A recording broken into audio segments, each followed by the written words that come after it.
right now we're going to concentrate on my puff pastry swirls that everyone is going to go crazy for as an appetizer for Thanksgiving. And technically, I have actually made these for luncheons. I've made these so I have them on hand that I can take to work or share. Yeah, it's just a great all-around appetizer. Or it can be a full meal. Really don't want it to cook up all that much. Just do a real quick turn here. And then immediately, and it, just so you know, the heat is on almost all the way high, okay? And the reason, just so you know, I'm not on my stove is because this is actually where I found the best lighting in my house. So I moved the studio over to my beautiful window and the best lighting. And I've been happy ever since, and I think everybody else has been really happy too. My kitchen is adorable, but there's parts of it that just has too many shadows, and I just wasn't loving it.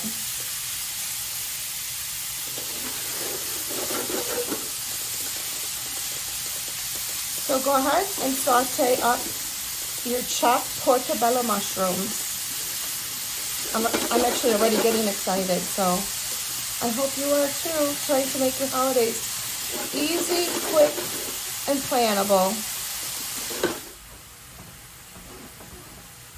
Okay, so for the last two ingredients, I'm going to add just a small splash because these mushrooms are going to need to be dried before it's mixed with the mascarpone, the goat cheese, and the artichokes and prosciutto. So, as you can see, the mushrooms have already started to render down as they saute. And I added that splash of Italian white wine. And then I'm going to go in with fresh parsley. And that'll actually add a really nice layer of flavor to the mixture that you're going to see how we're going to make the puff pastry swirls. So there you go. We're going to finish letting this saute, letting it dry up a little bit in the pan. So I'm spreading it out a little bit to get the moisture out, okay? As much as we can.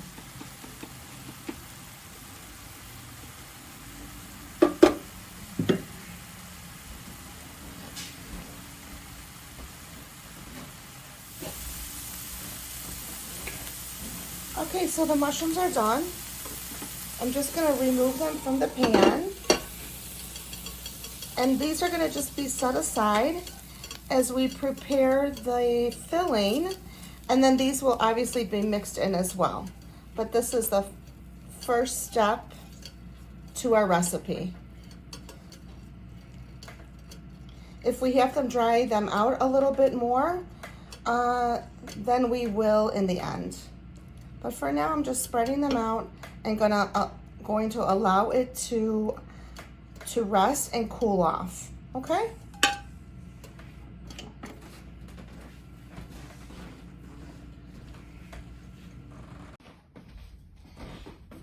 Okay, here we are, right back at you, going in with our artichokes. So anyway, these are actually artichokes from the jar. I strained them, and now I'm basically just going to chop them up and prep them for our filling. So you definitely want to give them all a fine chop. If there are some of the outer part that are still very hard and you can't seem to cut through them lightly, you can get rid of them. Like this piece right here is pretty hard. I'm going to get rid of it. You could tell going in with your knife if you have a hard time with it. If your knife can't go through it, it might still be too chewy for your appetizer, so you can discard some of the a few of the outer leaves. But they will also cook as well when they're in the oven. Okay? So just sort of use your discernment.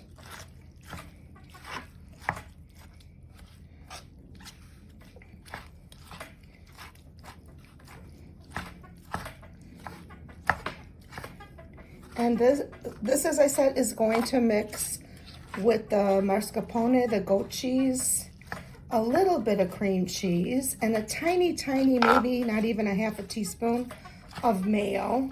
And then I have the prosciutto and the mushrooms. Okay, so there you go. This looks like a nice rough chop, a little finer than usual.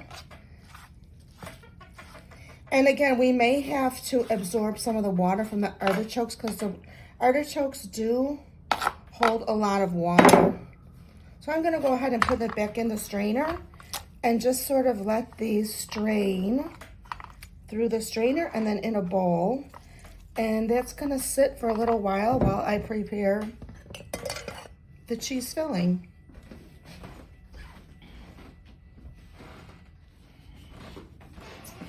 So while I have some time, I decided I'm waiting for the cheeses to still become room temperature so they're softer.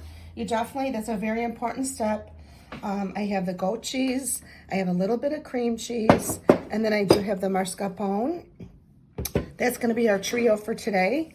But while I'm waiting, I really decided to really give myself some insurance. I am going to put the chopped artichokes, wrap it in paper towel for a few minutes to really absorb the moisture, because for this mixture, once we spread the filling onto the puff pastry, it's just so important to get as much moisture out as possible. You could already see it's really wet. I don't even have to wait. I can even squeeze it out like that.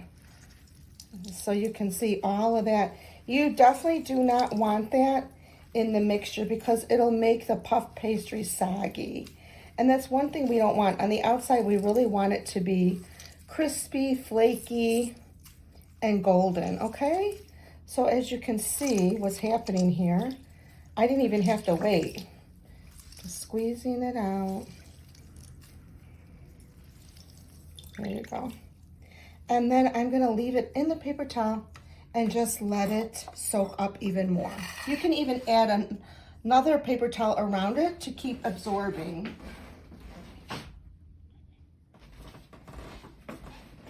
Okay, so here we go. Here is the artichokes. They're nice and dry. And we're ready to put all the ingredients together, which I'm really excited about. Okay, so here we go. Here is the mushrooms. So I'm actually going to use half of the mushrooms because I'm going to use the other mushrooms that I made extra for something else. So that's the mushrooms. I don't want the mushrooms to overpower the artichokes. It's all going to blend together nicely. Okay, I decided to actually add, this is a green onion, just one, and I chopped it very, very, very fine, okay? So we have that. And fun fact, I don't know if you've seen these in the grocery store, but for a couple extra pennies, I do love the already chopped prosciutto. So I'm gonna put half of this little container in. I will have all the instructions and how much in the description, okay? But for now, I'm kind of eyeballing it, but I basically know what I'm doing, believe it or not. Okay, so this, I know that's 4 ounces of goat cheese. And then just to add a little something, this is a little bit of cream cheese, or good old American cream cheese, which actually I have to say in Italy they love Philadelphia cream cheese, so they've been using it but you can't beat mascarpone. This is my favorite. It's creamy, it's silky, it's smooth. I always make cheesecakes with it, or it's always in there somehow, some way. I love to get it in because it does add a little bit more of a creamy texture. Not for anything, when you make cream cheese frosting, honestly, do half mascarpone, half cream cheese, and you can thank me later. So that's that. And the only other little ingredients I want to add is just maybe a half of a teaspoon of mayo. Okay? So we have all the ingredients in here, the artichokes, the green onion, the mushrooms, and then everything everything else. So I'm just gonna start to blend it together. I allowed the cream cheese, the goat cheese, and the mascarpone to sit out. So as you can see, it's very pliable, very easy to maneuver. So you're just gonna toss and flip, okay? Blend it all together. It's a nice consistency. As I said, the most important step, if you remember, is to make sure that the artichokes and the mushrooms are dry. So once you spread it onto the puff pastry, it doesn't create liquid, okay? Because this is gonna bake all in together. So continue doing that until it's fully blended. Okay, I opened up the puff pastry. You'll find it, this is already made. I have made puff pastry on my own. I'll have to do a demo of that one day. You need some time, but obviously sometimes you don't have time to make a puff pastry, and these are wonderful. Time-saving, busy mom hack. So I'm gonna go ahead and, well, for me to make sure that it's completely, I'm gonna make sure I know exactly where the halfway mark is. Now I'm gonna cut straight down the middle of the puff pastry, okay? Now the only other thing I actually forgot to do, I'm just gonna do it on camera here, is I did wanna add a little bit of black pepper. Now if you notice, I did not add any extra salt because you will get the salt from the prosciutto and the tanginess of the artichoke. I don't want to lose the flavor, and I definitely do not want to over salt it. And a little from the cream cheese and the goat cheese. So that already will be plenty of salt. Now the mixture, I'm going to show you right now. So we just want to, I'm just trying to get the pepper incorporated that I forgot to put in. Okay, so it's looking good. It's looking really good. Okay. I'm happy with that.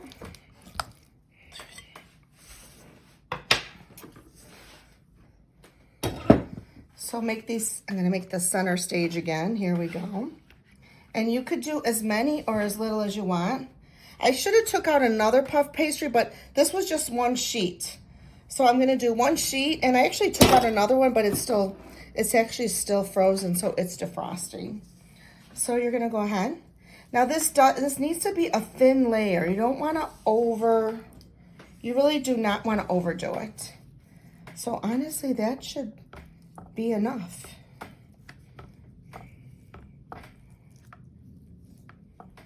And the trick is to just take your time to get it spread evenly, okay? You can go in with the back of a spoon and always being very gentle. Working your way out. You can use your clean fingers.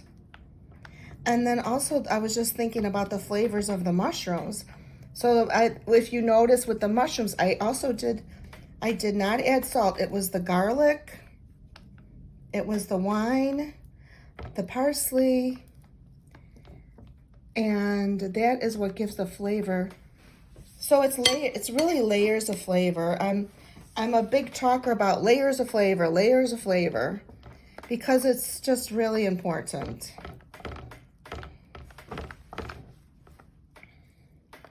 So I want this to get to the edges. You could add just a little bit more on the edges. Again, it is a thinner layer because when we twist it, you'll see why. We want it to ooze out a little bit, but not too much.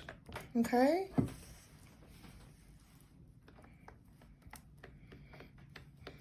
Again, you're going to eyeball it. You're going to feel that it's a thinnish layer, but definitely covered all the way to the ends.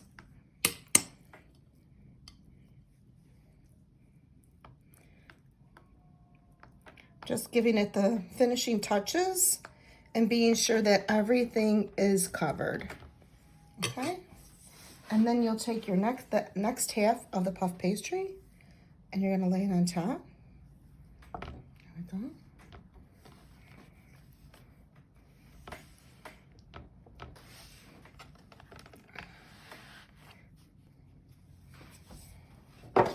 And then from this one, I can tell I'm gonna make 4 strips. So like I said, I have another puff pastry defrosting, but I'm gonna get these in the oven so you can see exactly how it works. So you're gonna cut down the center.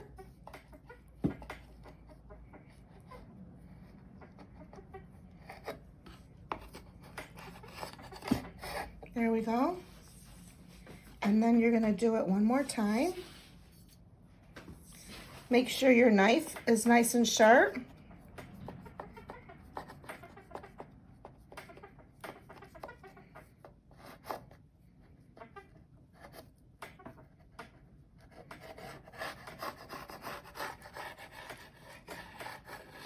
There we go. There we go. The next.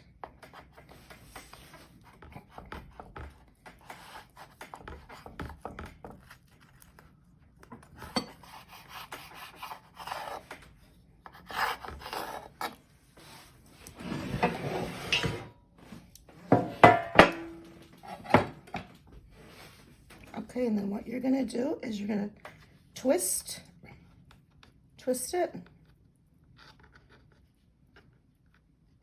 And you can pull it gently, but make sure it's twisted nicely. And then you're gonna start to roll it in, creating that swirl.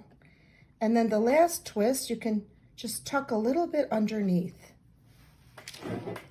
And then you're gonna go ahead and place it on your baking sheet. Doesn't it look so pretty? Okay, not sure if I'm getting this in the camera. Let me check. Yeah, okay. I'm just gonna put this aside for a minute so you can get a really good visual. So here we go again. That's just a little bit of the artichoke coming out. Just a little bit of a twist. Twist from the center out. Give it just a little gentle pull to make it a little bit longer. And then you're gonna curl it in, and then tuck it under. Okay?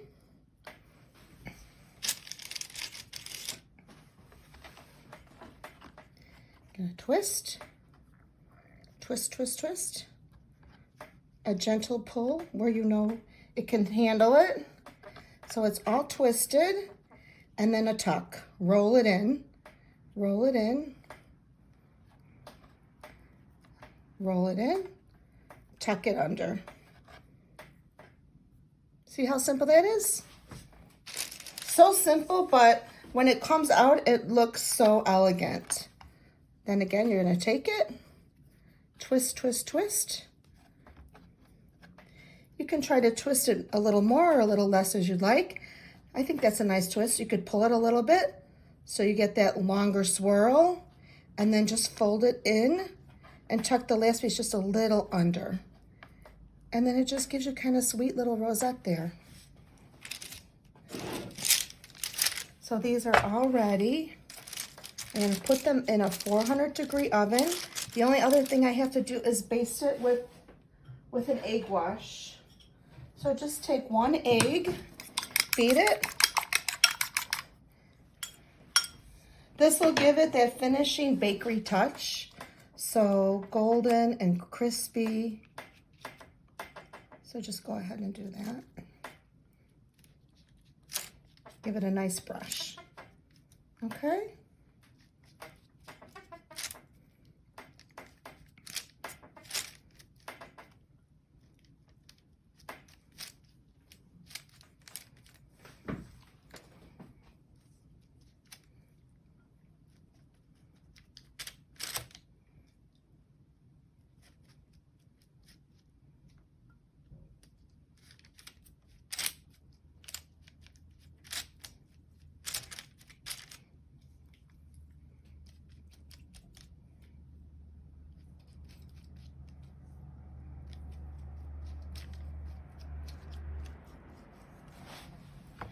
Okay, going into the oven, 400 degrees for about 15 to 18 minutes.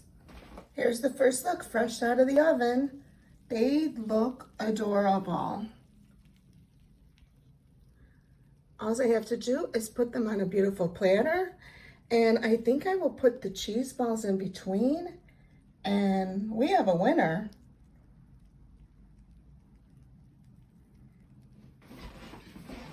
Okay, fun fact, I just realized I have no crackers, so I came up with a great idea. I want to use the puff pastry. These are going to be so cute, and then they'll elevate the little cheese ball right on top of the puff pastry. I'm just going to bake it in the oven just like I did the swirls of puff pastry with the filling. So just a really quick little tip, I'm just going to set these on the baking dishes. I have 6 cheese balls, so I'm going to make 6 of these cuties. I'm just using a flour cookie cutter. But I just want to say, any little tiny something that you do creatively that add a really nice touch elevates everything to gourmet and to making it look like, and you did. You took that extra time, that extra touch, even though it doesn't take that much time. It still shows a little extra something, something. Okay, well, I'm back. I have one more idea. I have a little bit more dough. So I thought I had another idea. I think what I'm gonna do, I'm just spreading these out a little bit. What I'm gonna do, I'm making a little indenture on the bottom because I'm gonna show you what I'm gonna do. I'm gonna put the same mixture in the middle of the flour and seal it up. So almost like a little flour ravioli, but it's an appetizer.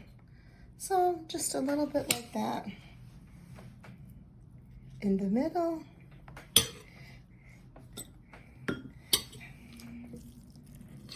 I have enough for, let's see, that will go that, then this one will go here,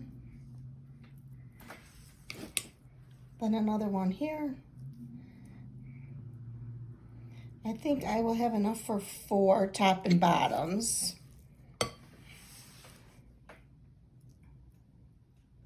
There we go.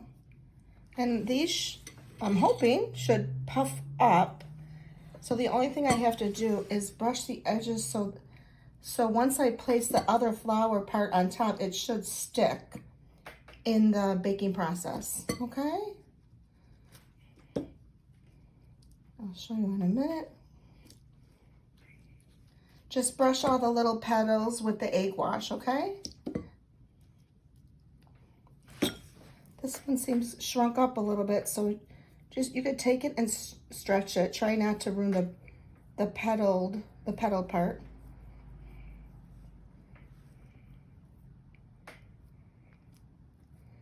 And well, even like that.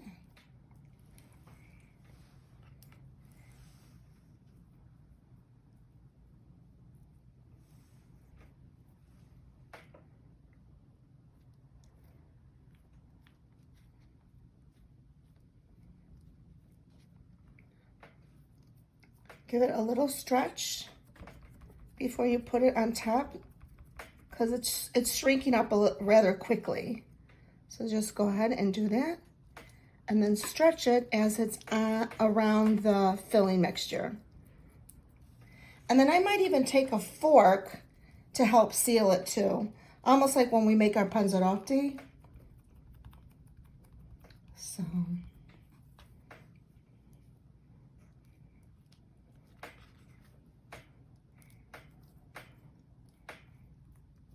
using my fingers right now.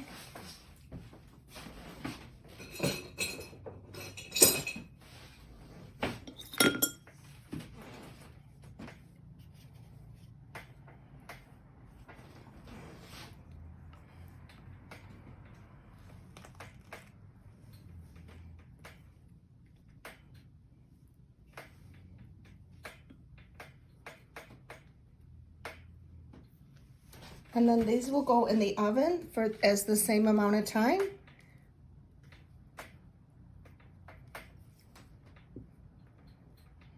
I think they're so cute.